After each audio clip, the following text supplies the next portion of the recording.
We are now in the final stretch of what will be an industry-changing opening in the form of Epic Universe, and many are predicting that the quote center of gravity will change in the theme park capital of the world, where guests, forced to decide between Universal or Disney, might opt for the former over the latter. However, there are industry experts that see rain clouds on the horizon, and not the ones that usually cover Central Florida around the summertime. Let's talk about the opening of Epic Universe and the macroeconomic factors that might impact Comcast's $7.7 billion theme park investment, here on That Park Plays.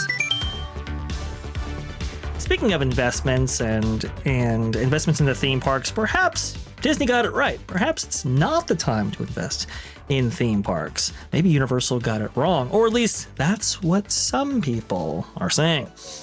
Theme park insider Robert Niles. Is Universal's timing epically bad? Oh, how interesting. April 22nd, 2025. Universal Orlando is opening its new theme park 1 month from today. But is this turning out to be a terrible time for opening a new multi-billion-dollar theme park? Universal Epic Universe officially opens on May 22nd. That's around the start of the summer vacation season, which has been losing popularity in recent years as rising heat and humidity has been making Central Florida increasingly uncomfortable during the summer. Still, summer means no school, so for many families, that remains the best time of the year to plan a vacation regardless of the weather. Please. Hold on. I've been going to Florida since I was a kid. It has always been hot. I now live there. It has always been hot. Can we stop with the people aren't going to the theme parks because it's hot? It has always been hot. Climate change, Marvin. Come on, it's been getting hotter as actually no studies comport. That's kind of interesting. But even if many theme park fans would rather visit the Central Florida parks at some other time of the year, opening a new theme park at the start of the summer is not necessarily a bad call. Not having to face maximum demand right at the opening can help a new parks team get up to full speed comfortably. Epic will have had nearly 2 months of previews before opening officially, but every day of practice helps before having to face a full capacity holiday level crowd for the first time. So the May is not so much a problem for Epic and Universal at 2025 is turning out to be, but maybe that's different, internationally. International travel into the United States is collapsing.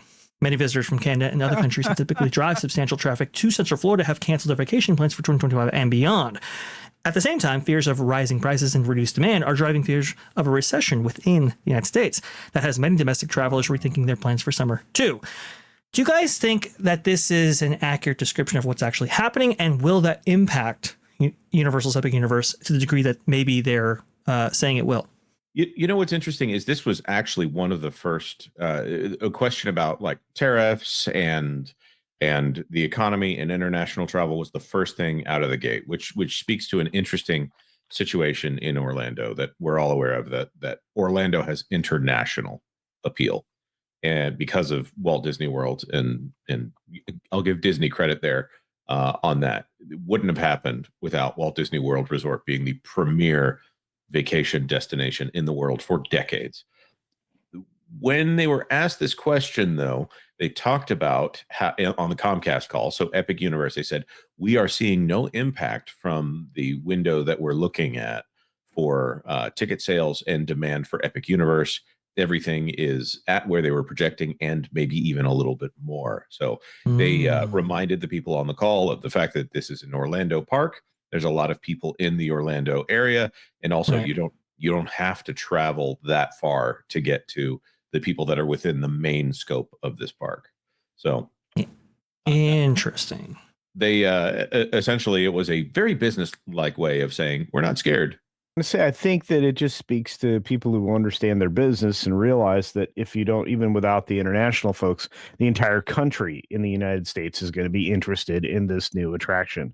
Comcast isn't worried. Disney is. And Disney's not worried for the right reason. And neither is this person here with a ridiculous thought process. It's only Disney that could suffer here. It's not going to be the new best and greatest thing that's been made to date. It's going to be the thing that has been circling the drain for the part of the last 15, 20 years at this point. You have fresh ideas, fresh look, and a fresh approach by a company that has just now decided that, hey, we own these theme parks. Maybe we should start investing in these theme parks. Well, that's the thing too, right? So, okay, historically, economists have always said that theme park investments are a safe bet because you're looking at a long-term investment that will like make its money back tenfold over the course of time. And no matter what economic climate that you debut these things in or invest these or make these investments, I should say, you'll always get a return because even if people might be, tighter with their money, they will set aside discretionary spending somewhat in order to see your new theme park investments to some degree. But even if they don't initially, they will eventually. So that's why it's kind of like weird that this is coming out. Like there's never like an optimum time to plan these things. Remember, these theme parks take several years to build. They're going to open in some kind of economic climate no matter what.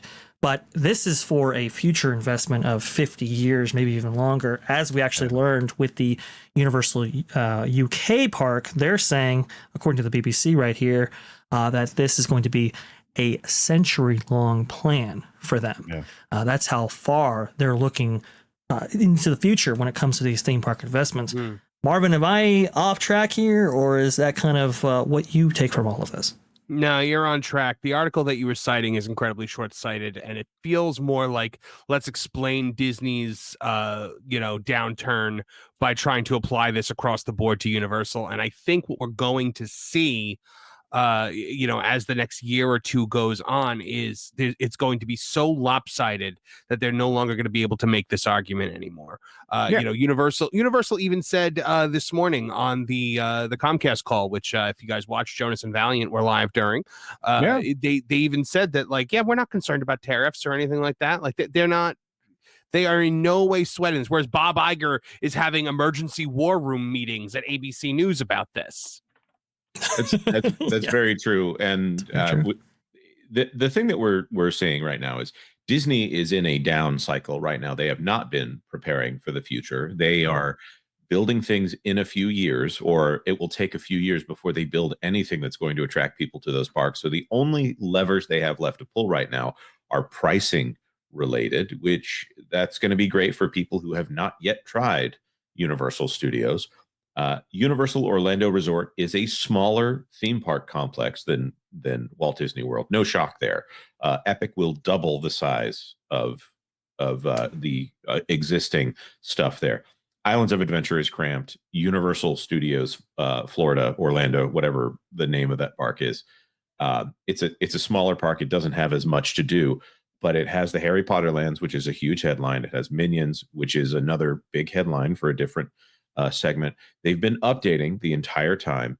They have capital because Disney has paid them capital from the Hulu deal, and they're also preparing for the future here. So Epic will be able to soak up what they can from having a competitive advantage for the foreseeable future until Disney does whatever it is they're going to do in Villain's Land. Really, Villain's Land is the only thing they've got on the horizon, and I have no hope for it, honestly. Right. That's several years away. Yeah, it's still years away, and it's one attraction at best, and then something that's super inferior, like the Pandora boat ride from Hades, and you're going to end up with not a lot there, and not a lot of exciting there, and they're a decade behind at this point. This conversation started way back in 2011. I'm going to keep going back to that point because it was shown that not only did Disney have a capacity problem, they needed another gate. That's a 2011 problem. It is 2025. Somebody do the math on that. Yeah. That's the issue right now. It's just the way it is.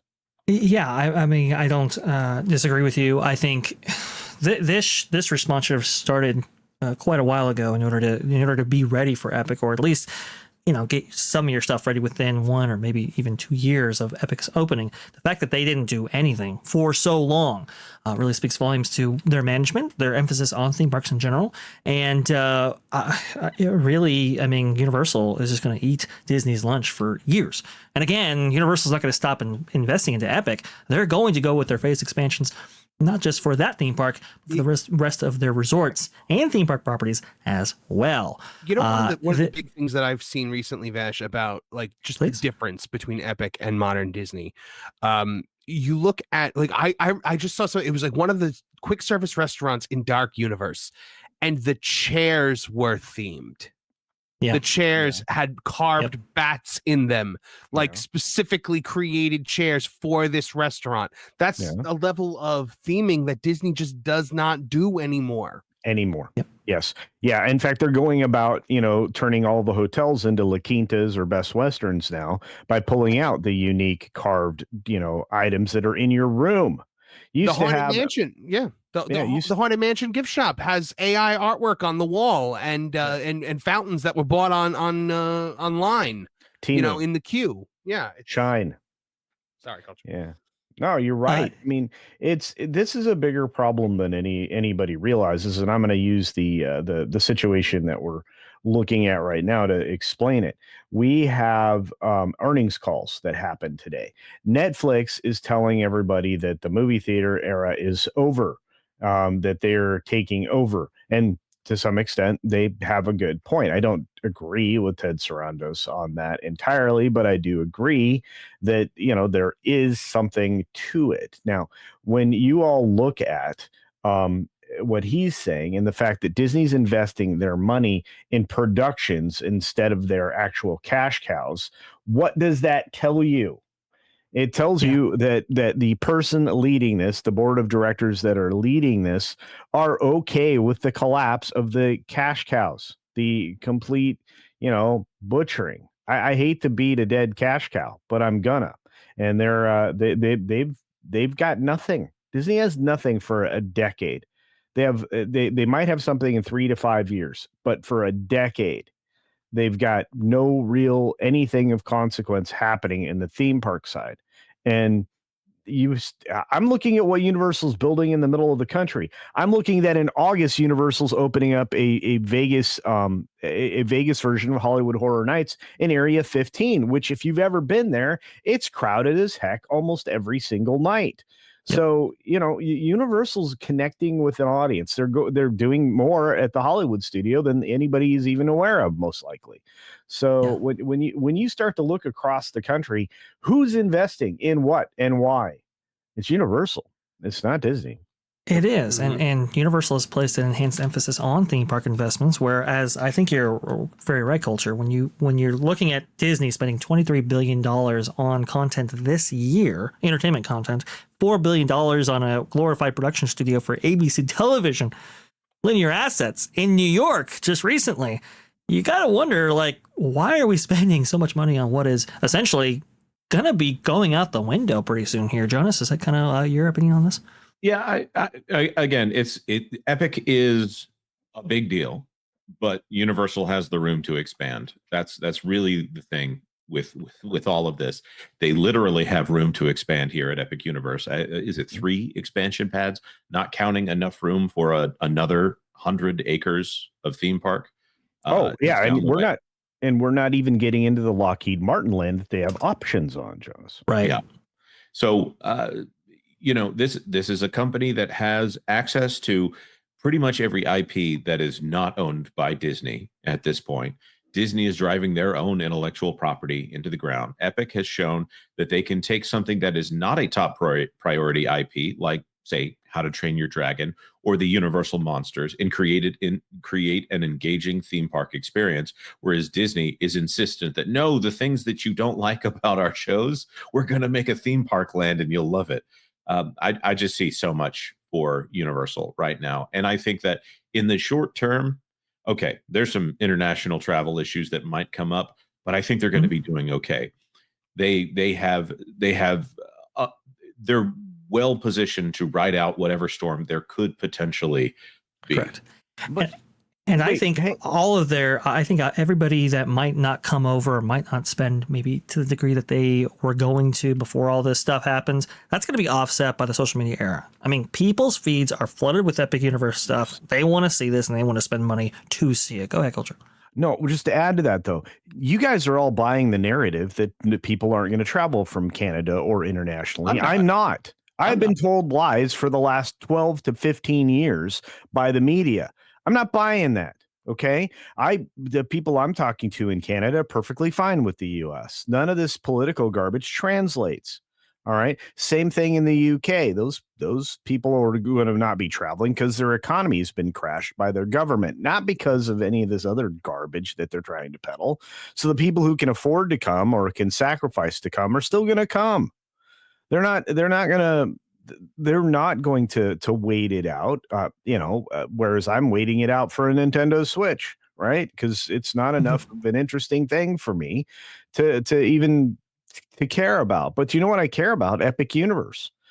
Nothing's going to stop me from seeing Epic Universe in the first year it opens, right? And I think a lot of people have taken that opinion, and that's why I think Epic Universe is going to be just fine. Everybody else, I don't know, but I think Epic and Universal making these theme park investments at this time. Look, there's never a perfect time to invest, right? There's never a perfect time to open something like that. But again, these theme park investments don't last for 5-10 years. They last for decades. They last maybe even for centuries. So that's the long-term play there. Whenever Pro mentions changes, he always says this is a 30-year. This is a change with at least 30 years of implications, and that's important to remember. Thanks for watching That Park Plays News. For more information, consider checking out www.thatparkplace.com. And don't forget to subscribe, share, like, and send this out on your favorite social media accounts.